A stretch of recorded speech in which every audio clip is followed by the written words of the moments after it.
Right, today we're going to look at our fish tank animation and change some of the scripts and so we can control one of the fish.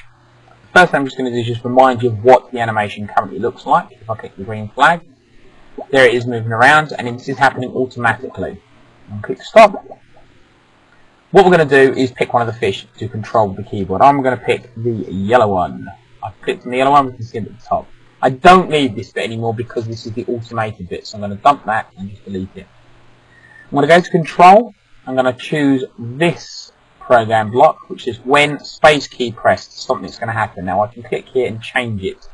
So I want up arrow. So when the up arrow is pressed, I want it to go forward. I'm going to go back to the motion and choose move 10 steps. And what's really nice is the fact I can make that work automatically, working straight away. I can go back to control and drag on a new block, or I can just duplicate, which is a little bit quicker. When we go down, I want it to go backwards, and backwards is -10. If you change the number of steps, it will move quicker, more quickly and more slowly. So that's moving it backwards and forwards. And now I need to make it turn. Now, if you remember, back when we did this before, we only let the fish turn left or right. Now, this is something which works for our automation, but when you want to move it around, you need to click on the top of these three options so you allow the fish to rotate. Now it's already flicked around, which is fine. I was expecting it to do that. What I'm going to do again is duplicate. I'm going to do right arrow and drag on this turn 15 degrees. I'm going to get rid of that move 10 because I don't need it. And then if I push the right arrow, now he will turn round.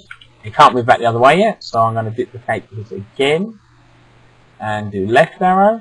And hopefully we can see that we're going to swap for the other 10, 15 degrees. Again, you can swap all these numbers around to make him turn quickly or more slowly.